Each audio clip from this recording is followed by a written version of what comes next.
She's so versatile. You know, it's kind of like she can do it all. That show could have never, ever gone on if it wasn't for Barbara. She was so energetic and fun, and she seemed to just be like embracing life. Oh, Master, I am so excited. I'm so excited. There are people in the business who have a high likability quotient. She's one of those people. Generation after generation has grown up watching I Dream of Jeannie. If I'm going to be defined by a role, that's a nice one. It's a very good one, I think.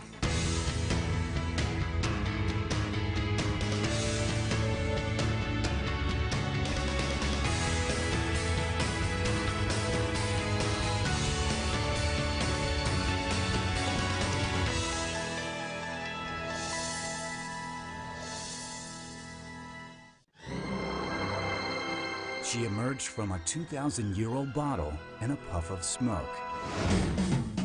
She enchanted a straight-laced astronaut with a blink of an eye and a nod of her head. Yes, Master. Yeah. She had a sort of a magic about her, so that kind of gets in your head a little bit, you know. To play clean, wholesome sexy is a tough one, and that's there with her. I love that show. I love Jeannie. Although known to millions as Jeannie, Barbara Eden's film, stage, and television career has spanned more than 4 decades. Barbara is an actress, a consummate actress. She's got it all. But behind the effervescent smile is a strong-willed woman who has overcome professional obstacles and personal heartbreak. In 2001, Barbara lost her only child, Matthew, to an accidental drug overdose. And apparently he had taken a hit of heroin, and he hadn't had it in quite a while, I guess a couple of years. It killed him. It stopped his heart. Barbara was never the same after her son's death, but somehow she found the courage to go on with her life.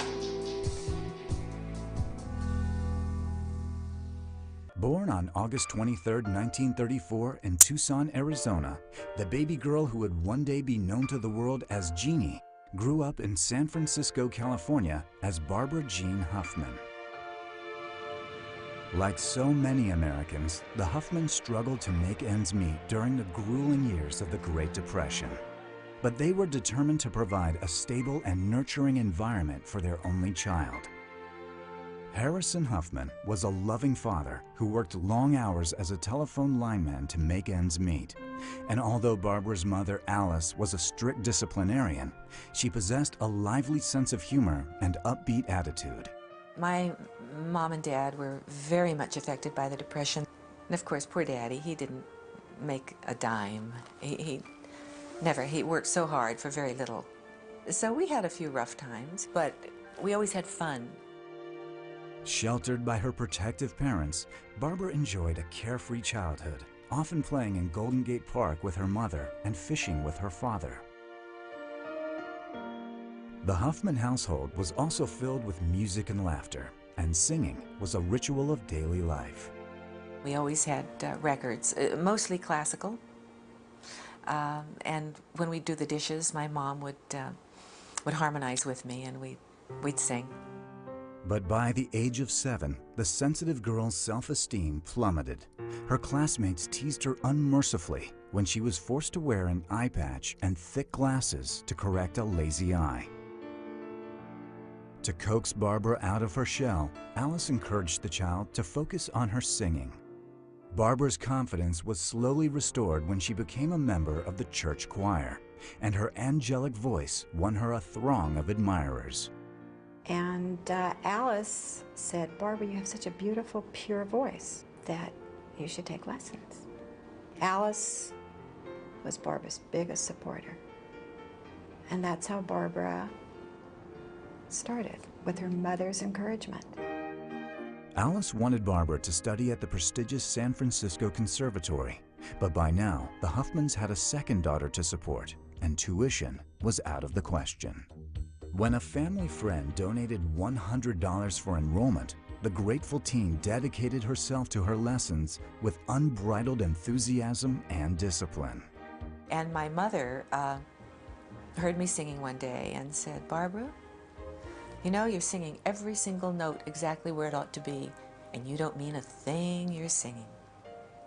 think you should study some acting. Taking her mother's advice to heart, Barbara joined an acting class, and to her surprise, found a fulfillment in acting she had never experienced in singing. In order to pay for her lessons, the ambitious 15-year-old high school student opted for what was known as the 4-4 plan, attending school 4 hours a day and working another 4 at a local bank. She really wasn't interested, I don't think, in the normal kid things. I think that she was mostly interested in just getting her drama lessons and working.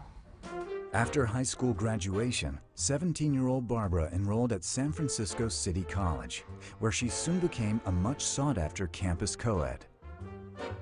When she was at high school, she was plain, and then all of a sudden she developed. And all of a sudden, people were looking at her differently than they did before. Encouraged by the newfound attention, in 1951, Barbara worked up the courage to enter the Miss San Francisco beauty pageant. Competition was stiff, but with her poise and wholesome good looks, she walked away with the crown and a bolstered sense of self-confidence. But Barbara was more interested in being an actress than a beauty queen, a desire her drama coach fully supported. She said, you either go down to Hollywood or you go to New York. But if you are really serious about this business, you'd better get started in doing it. Terrified by the prospect of leaving her tight-knit family, Barbara decided to give Hollywood a try and moved in with her mother's sister in San Marino, 16 miles from Los Angeles. The resourceful young woman immediately followed up on a family connection to a casting director at Warner Brothers. But she was unprepared for the studio executive's blunt assessment. He told me that I was a very nice girl and very pretty little thing, he said, but you're not Hollywood pretty. He said, you just aren't going to make it in this town. Though initially crushed by the rejection, Barbara left the lot determined to prove him wrong. If something comes along that frustrates Barbara, Barbara takes a look at it. She then says to herself, okay, this is a challenge. Let me see what I can do about this. Convinced she needed to be closer to the action, Barbara took a room at the Hollywood Studio Club. It was a safe haven for young actresses who pooled information on classes and auditions. She landed an agent whose first order of business was to find a more marketable name than Barbara Huffman. After choosing the last name Eden from a long list of marquee-friendly names, the agent strongly advised his client to capitalize on her curvaceous figure by auditioning in sexy dresses. Reluctantly agreeing to the strategy, Barbara soon secured guest spots on television shows such as Highway Patrol and Johnny Carson's variety series. But employment was intermittent, and the 22-year-old took the opportunity to hone her skills on the stage. The Voice of the Turtle was being done at the Laguna Playhouse, and I agreed to do it because I would never say no. And Mark Robeson, who was directing at Fox at that time, saw me, and he had me come up to Fox to read for a film he was doing. The film was Peyton Place, and though Barbara didn't win the role of Betty, 20th Century Fox was duly impressed and signed her to a 7-year contract. The aspiring actress who had been unceremoniously dismissed as not pretty enough by Warner Brothers was now a hot new property on the Fox lot. Wasting no time, the studio transformed the lovely ingenue into a screen siren in the style of Marilyn Monroe. Barbara's first assignment was a walk-on as a seductive secretary in the 1957 film Will success spoil Rock Hunter? Will success spoil Rock Hunter? Starring Tony Randall and Jane Mansfield. This is Miss Carstairs. She's new here. Good morning, Mr. Hunter. Good morning, Miss Carstairs. If you want anything, just call.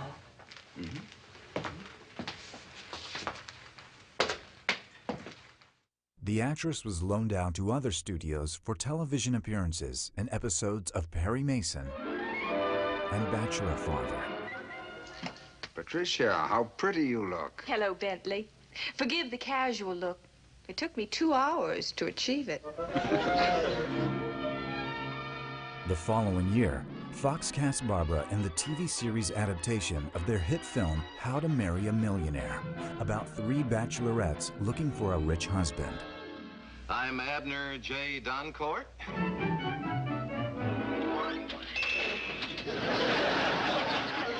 do you do? Oh, and this is my secretary, Steve Chandler. How do you do?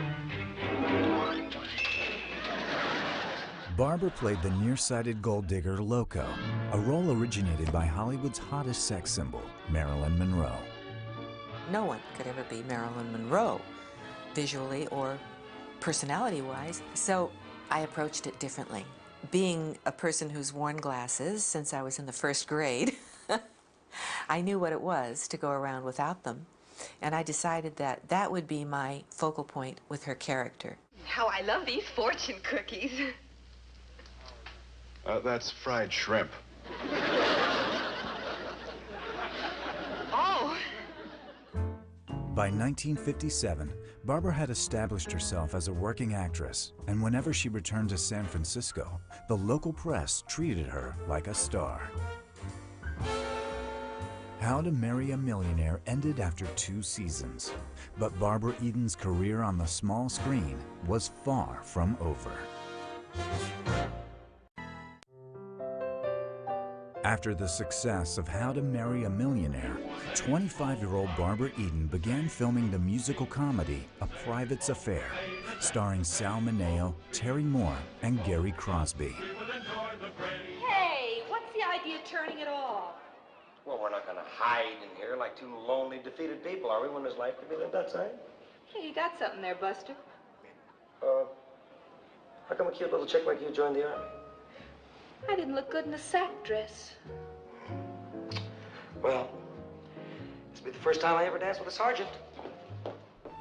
Barbara's hectic schedule left little time for a social life, but a studio executive was determined to play matchmaker. His choice?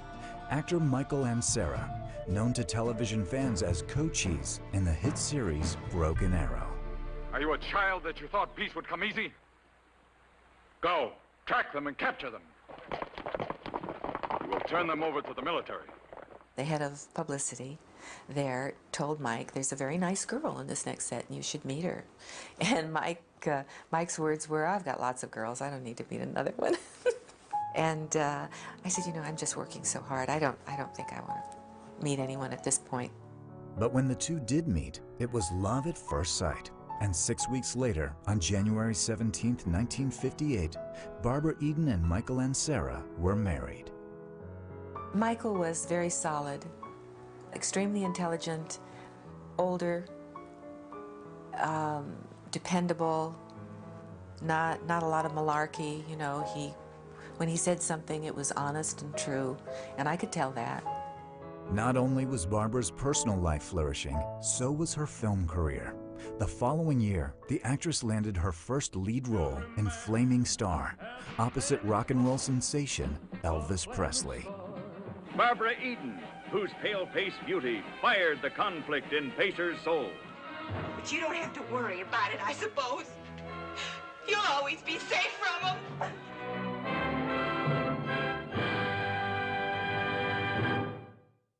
Now eager to display her range, Barbara accepted a supporting role in the sophisticated drama From the Terrace, starring Joanne Woodward and Paul Newman. Are you looking for me? I am if your name's Lex Porter. Well, my name is Clemmy Shreve, but I'll be glad to change it if you'll stop looking further. Well, just how far am I allowed to look? Oh, you're fresh. But despite the high-caliber cast, the film was only a modest success. And over the next few years, Fox kept Barbara busy in a variety of films. In 1961, she appeared as a lieutenant on board a nuclear submarine in Irwin Allen's Voyage to the Bottom of the Sea with Walter Pidgeon and Joan Fontaine. You are there when Barbara Eden dances to Frankie Avalon's hot rhythms. You are there when the giant of the sea attacks. You are there in the most startling underwater pursuit ever filmed. Don't grab the anchor! The following year, Barbara portrayed a school marm swept up in an aerial adventure opposite Red Buttons and Peter Lorre in another Irwin Allen picture, 5 Weeks in a Balloon.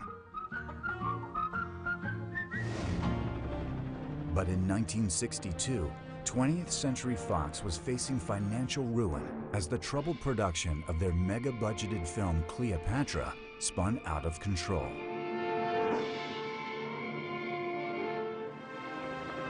Fox reacted by selling off acres of prime real estate and releasing many of their contract players. Barbara Eden was forced to leave the studio that had been her home for the last 7 years and her source of steady employment.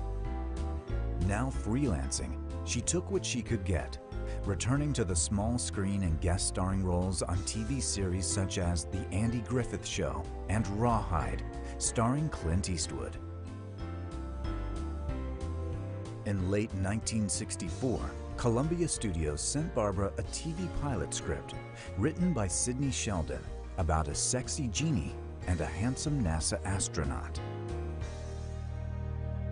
Sidney Sheldon did call me, and his first words were, "I understand you're my genie."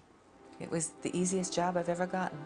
But the good news was nearly scuttled by even more significant tidings when Barbara learned that she was pregnant. She was so thrilled, she and Mike both, about having this little baby, that even Jeannie would have taken a back seat to this baby. I knew I had to tell Sidney quickly, and I said, "I really have to talk to you right now." And Sidney facetiously sat down and said, "You're pregnant." And I said, "Yes." You know? He said, "No." However, Sidney Sheldon was set on his genie and convinced the NBC brass to let Barbara begin filming as long as her condition didn't show. And on August 29, 1965, Barbara gave birth to a son, Matthew. Matthew was the most wonderful thing that ever happened to me in my life.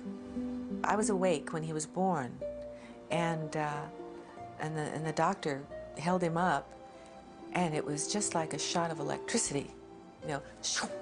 Just 2 weeks later, I Dream of Jeannie premiered on NBC. Featuring Bill Daly as Captain Roger Healy, Hayden Rourke as Dr. Bellows, and co-starring Larry Hagman as Captain Tony Nelson, an astronaut who, after crash landing on a deserted island, finds a very mysterious bottle. Jeannie, I wish you could speak English. Ja, sure, hey, Parian. Somehow I must find a way to please thee, master. You spoke English. That's all I had to do was say, "I wish." Thou may ask anything of thy slave, master. In 1965, the premise of a beautiful genie who moves in lock, stock, and bottle with her mortal master was considered highly risque. I tell you what, after I get a little rest, I'll pick you up and we'll go to dinner. Look who's here. Tony. I've always prided myself on being tolerant, but... would you explain to me, what is that girl doing here? But Barbara's unique brand of mischievous, innocent sensuality made their cohabitation acceptable to television audiences. The quality to live in the house with him in the bottle and live together and still pull it off that it's nothing naughty going on is a great technique. It's a great charm. A live-in genie who obeys her master's every command seemed to be a male fantasy come true. But the battle of the sexes repartee between the lead characters made the show equally popular with women. And it's that odd master-genie relationship where she seems subservient to him, but yet she has all the powers. So it's an interesting yin-yang between the male-female in this particular relationship. Well, you've got to get out of here right now, and I mean it. Oh, I'm happy here with thee. Oh, but Jeannie, I hate to do this, but I wish you to vanish.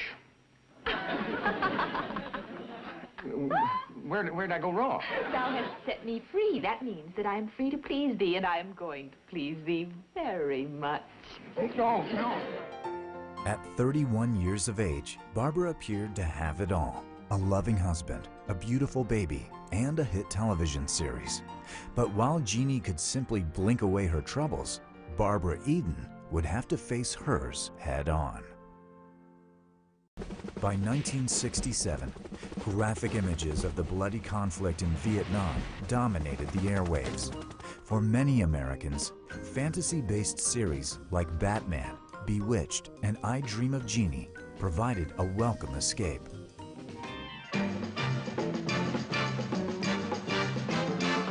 In its second season, I Dream of Jeannie was filmed in color and seen each week by more than 20 million viewers across the country.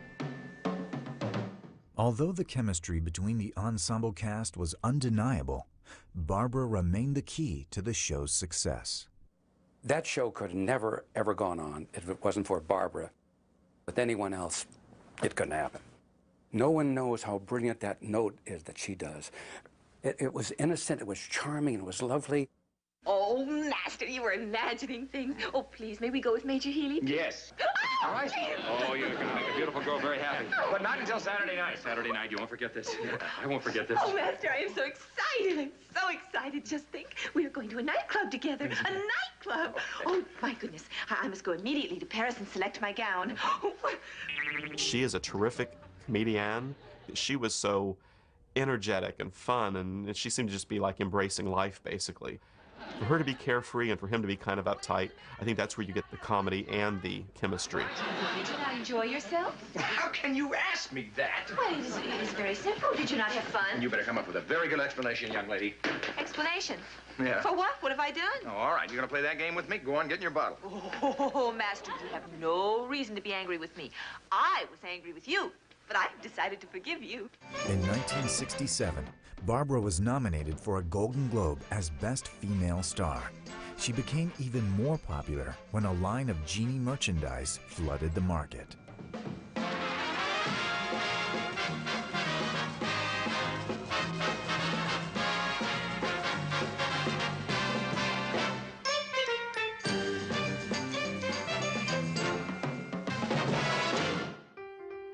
By now, both Barbara and Michael were working steadily, but they managed to make life at home their main priority. Barbara and Mike were family-oriented. It was very important they enjoyed their home and they enjoyed their pool and their baby. Very important. Although she was now recognized everywhere she went, Barbara struggled to maintain a sense of normalcy for her son. He didn't like to share his mommy. And he shouldn't have to with other kids, you know? And we'd go to, for instance, Disneyland, and I'd wear a red wig so that people wouldn't recognize me, so I could take him on, you know, the rides and things and just be concentrated on him. The only problem with that is when I'd open my mouth, they'd know who I was. I didn't like it very much. There'd be people mobbing her, and that was difficult at times, you know. I think I was jealous of the public. In an attempt to keep the show fresh, producers started casting major stars, such as Sammy Davis Jr., in guest spots. Even Barbara's husband, Michael Ansara, got into the act when he played the evil blue djinn. The producers also spiced up the series by allowing Barbara to play Jeannie's alter ego, her conniving and sexy twin sister. I don't know what your master is like, but mine's a drag. Oh, not my Major Nelson. He is a wonderful man.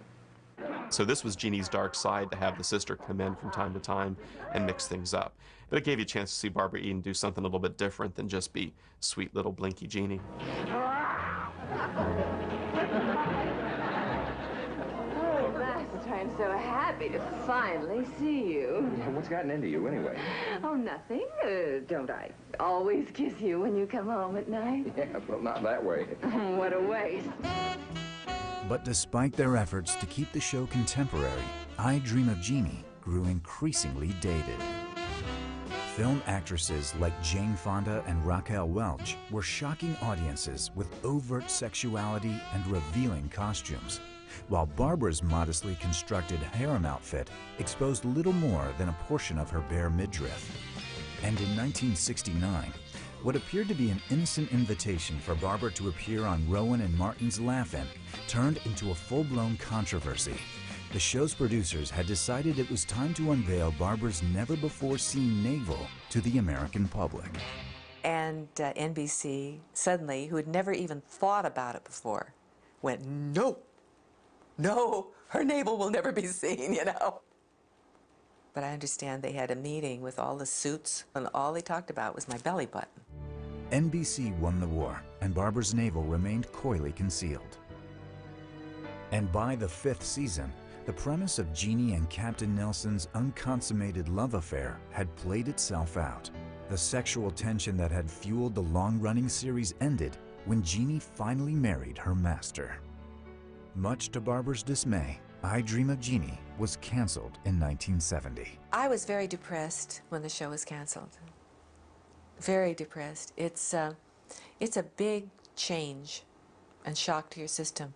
These are the people you spend most of your life with. And it's very depressing. And you never see them again exactly that way. By 1971, Barbara was working steadily in a string of highly rated TV movies, including The Feminist and the Fuzz, a comedy co-starring David Hartman, and The Stranger Within, a dark melodrama. She's one of those sitcom actresses that made the leap, became a marketable TV movie personality at a time when the TV movies were very hot. Just having Barbara Eden in a TV movie usually meant you could get a lot of eyeballs to the TV set. Barbara was eager to expand her growing repertoire and began preparing a nightclub act that would showcase the singing talent which had been all but ignored by Hollywood. In the midst of all this activity, Barbara was overjoyed to learn that she was pregnant once again. But in her 7th month, tragedy struck when doctors delivered the heart-wrenching news that the unborn baby had died. Barbara's obstetrician advised her to carry the child for an additional 2 months before labor could be induced. I think there's a period of time that they cannot take the child from you because it endangers a mother's life. I don't know how she carried that child for 2 months knowing that it was dead, and the people coming up to her and saying, "Oh, I'm so happy for you." And Barbara's knowing that the child is dead. I just don't know how she did it.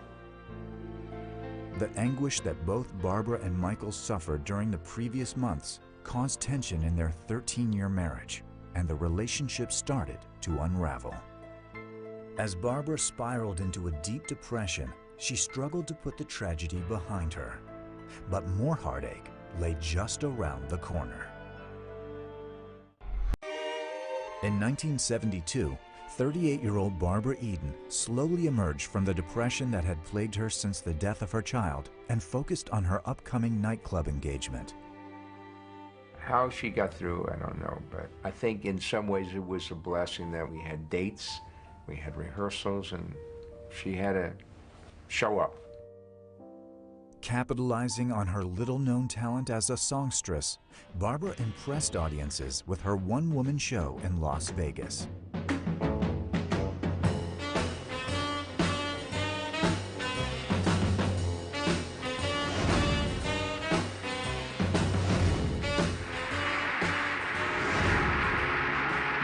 The star performed everything from energetic pop tunes to bluesy ballads.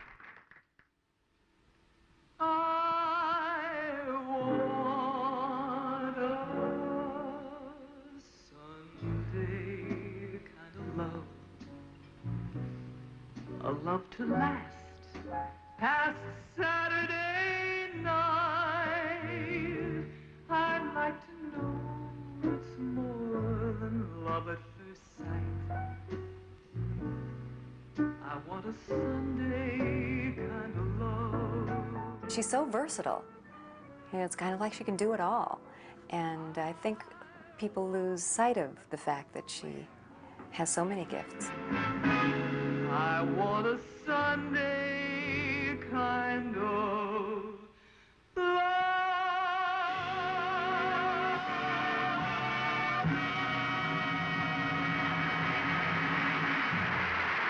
Although she had managed to hold her career together, Barbara's relationship with her husband had reached an impasse. In 1973, after 15 years of marriage, she and Michael divorced. I think that she was very upset about the divorce and heartbroken and mostly concerned about her son. She had always wanted just a happy marriage and a home life. Refusing to dwell on the past, Barbara took her nightclub act on the road. While in Chicago, she was courted by newspaper executive Chuck Fegert. If Michael and Sarah was kind of the stoic, kind of solid introvert, Chuck Fegert was the exact opposite. He was the guy that wanted to have a good time and do things and go places. Barbara fell in love with the gregarious Fegert, and for the next 4 years divided her time between the Windy City and Los Angeles. But in 1976, her adolescent son announced that he wanted to live with his father. Barbara was devastated by Matthew's departure. Horrible. That was horrible. But, you know, it was the best thing for Matt at that time. I guess we all thought. Barbara married Chuck on September 11th, 1977. And although she now resided primarily in Chicago, the actress had no intention of slowing down.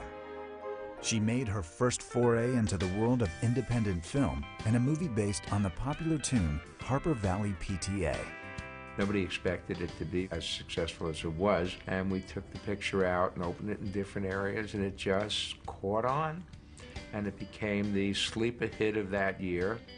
When NBC created a series based on Harper Valley PTA, they asked Barbara to reprise her role as Stella Johnson, a brassy small-town single mother who shocks the locals with her free-spirited attitudes. You know it's the truth, and I know it's the truth. But the PTA board has their own kind of truth. What are you going to do about it? I don't know.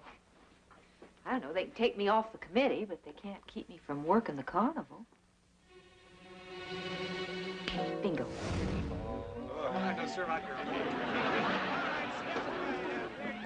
Three hoops for 50 cents. Slow wins the grand prize and the big old teddy bear. Anybody can do it. We get her old winner. I thought we kicked her off the committee. Well, we did, but we can't stop her from working in the booth. $5, please. Harper Valley was a ratings success, but when the executive producer, Sherwood Schwartz, left at the end of the first season, the show began to flounder. And in its second season, the series went through a succession of producers and writers. It was very difficult for Barbara because she still had to finish her commitment and get up and knowing that the show was going down the tube. And I think that NBC really respected the fact that Barbara didn't put any blame on anybody and criticize anybody. Barbara in general deals with life's challenges in a very interesting way. Barbara's a very positive person, and by that I don't mean to say that she doesn't look at what's negative, but she deals with the negative and she brings it up to a positive level. But despite Barbara's best efforts, Harper Valley PTA was canceled. And by now, the differences in Barbara and Chuck's lifestyles could no longer be ignored. You know, everybody gets confused in life and thinks they want different things, and they make certain decisions, and sometimes they make bad decisions, and I think my mom made a bad decision. In 1982, the couple filed for divorce and Barbara moved back to Beverly Hills. There she seized the opportunity to spend more time with her 18-year-old son, Matthew, who was now attending junior college. But Barbara was about to make a startling discovery. He wasn't going to school, and he had lied to me, and he never lied, never. I knew something was horribly, horribly wrong. I was just dropping my classes and I was just doing drugs constantly. I mean, it was morning till night. I had never left the room. I think I turned to drug use because it just numbed me out. You know, I didn't have to feel. I know it killed my mom. Although she was shattered and terrified by the revelation, Barbara took action and immediately sought expert advice. I'd gone to Al-Anon meetings, and I had a little counseling myself to find out how to cope with this. I learned you can't get them well. They have to do it themselves, but at least you can offer the opportunity, and all you can do is keep offering it. But it was hard. It was hard for him. It's hard for me, hard for his father. As she had so often before, the 51-year-old actress sought solace in her work. In 1985, she returned to the role that had made her famous and starred in I Dream of Jeannie 15 years later. But when Larry Hagman was unavailable to reprise his role, Wayne Rogers stepped in as Major Anthony Nelson. I think she enjoyed coming back to it. She's nobody's fool, and she knows exactly what she's about. So she did it because she was having fun. Barbara's always been proud of the fact that she had a series that brought a lot of happiness and joy to people over the years. And so, rather than reject it, she's embraced it. Barbara slipped back into her harem costume, this time with her navel in full view, and Bill Daly returned to his role as Roger Healy. I was doing a scene, and Barbara came out, and she had, God, just the most unbelievable thing I've ever seen. She had the same outfit, and she looked the same. And I really couldn't go on. I just kind of took my breath and went, wow. The TV movie earned high ratings, proving the ageless beauty's immense appeal. And although Barbara Eden had endured a series of professional and personal heartaches, in the eyes of the American public, she was forever the sprightly and youthful Jeannie. Following the success of her 1985 return to TV as everyone's favorite Jeannie, Barbara continued to face challenges in her personal life. She was still struggling with her son's drug addiction, and her mother, Alice, was diagnosed with inoperable lung cancer caused by years of smoking. I learned everything from my mother. She was a very, very wise woman. I didn't always listen to her, but I'd always find out she was right, and then I'd tell her, you know. I have a lot to thank my mother for. Barbara took on the role of caretaker until her mother's death the following year. As a result, she became actively involved with the wellness community, a support program for cancer patients. In 1989, Barbara's life took an unexpected turn when she was set up on a blind date with contractor John Eichholz, probably the only American male over the age of 21 who didn't know who she was. I did see a rerun of I Dream of Jeannie before we had a date, so I at least knew what she looked like. I saw that and I said, yes, I do want a date with that lady. On January 5th, 1991, after a 2-year courtship, the couple was married in Barbara's hometown of San Francisco.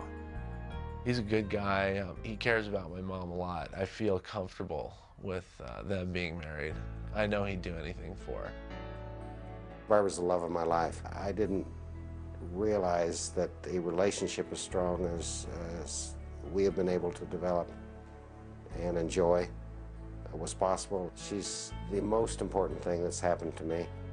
With John, Barbara could settle into the stable domestic life she loved, filled with family and friends. They're a very loving couple. They're great together. And they're best friends. And that's the most important thing. The couple traveled as much as possible, experiencing new worlds and new cultures. Barbara's constantly reading. Barbara loves history. And I think that's where her love of travel, to go and see the places that she's read about, comes from. Throughout the decade, Barbara continued working on the small screen, appearing in more than a dozen made-for-television movies, and yet another Genie installment. And in 1993, she won critical praise for her dramatic portrayal of a therapist with psychic powers in Visions of Murder. I'm seeing things that are real, Hal, things that are actually happening. It could mean Gloria Hager's body is in the bay. I saw Hager dump something in the bay. It could have been a body. And it could be your imagination. Gloria was frightened of him. She said that sometimes he lost control. Hey, we all lose control sometimes, including you. It doesn't make us criminals. They have a child, Hal. What's that supposed to mean? It means that if I'm right, at this moment, that little girl is living with a killer.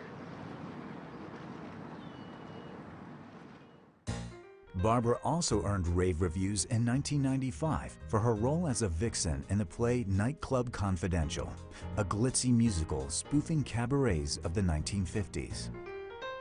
I would sit out in the audience, and she'd start singing, and I'd hear people say, "I didn't know she could sing. She has a wonderful voice. They just never think of Barbara having a voice. They think of Jeannie. Since its cancellation in 1970, I Dream of Jeannie has continued to run throughout the world in syndication. And in 1994, the series premiered on the youth-oriented Nick at Night cable station, introducing Jeannie to a whole new audience.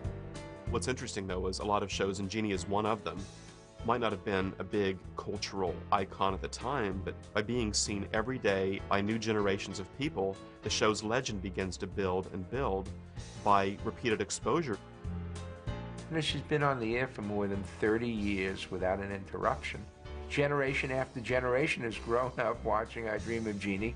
In 1998, there was yet another resurgence in Barbara's popularity when the star appeared as Jeannie in a very creative ad campaign. Oh, this will never do. Whoa. Introducing the first luxury SUV that doesn't ride like a truck. The RX 300, like no other vehicle or value on Earth. Well, hello there. You know, actors are always defined by one role, it seems. And if I'm going to be defined by a role, that's a nice one. It's a very good one, I think. But to Barbara, her most important role was that of a parent. And in 2001, Barbara experienced a mother's worst nightmare when Matthew was found dead in his car, the victim of an accidental heroin overdose. In an interview with Good Morning America, only 8 months after her son's death, Barbara was shown a clip of this A&E biography where Matthew made a now chilling statement. My mother never seemed to lose hope in me. She always had a belief in me when I didn't have belief in myself. I mean, I feel like she saved my life. He'd been away from it for a while. The police told me that probably... I'm so sorry. That's okay. That's okay. Probably he wasn't aware that there was stronger stuff out there. Mm. And that's what killed him. It was painful for Barbara to look back at Matthew and hear how grateful he was for her support during his lifelong battle with drugs. He knew he hadn't beaten it. He knew he was winning. The best thing for Matthew was AA. And it was the last, I guess, 7 to 8 years that he's been wanting to be clean and sober. The last 2 or 3 years he was. And it was a joy. He was just a different human being. Unfortunately, Matthew's sobriety didn't last, and his death left Barbara with a lot of unanswered questions. Matthew had a frame of reference with his mom and dad. He knew that we didn't use drugs, we didn't overdrink. He knew that. I guess there are hundreds of things I would have changed in my life, but you can't worry about what's in the past. Just go forward. And that's exactly what Barbara did. After her son's death, Barbara threw herself back into acting. From guest starring roles on Sabrina the Teenage Witch, Lifetime's hit series Army Wives, and the Hallmark Channel's Always and Forever, she has kept busy over the years. But it was her on-stage reunion with former co-star Larry Hagman for the play Love Letters that brought her acting career full circle. Although she has embraced the mystical character that has made her world famous, Well, yes, Master, I am going. it is Barbara Eden's down-to-earth personality and optimism that have brought magic into the lives of those closest to her. There are people in the business who have a high likability quotient. She's one of those people. I think everybody loves Barbara. Barbara's a very special person, a very giving person, a very unselfish person. There's little or nothing about her not to like. It is your sister, Jeannie. She's just my sister. And she always will be. People always say, oh, well, Jeannie is, you know, does she really cross her arms and blink? And I say, yes, she does. She is Jeannie. It's a hit with kids everywhere. Hot, hot, burn. Rango, rated PG.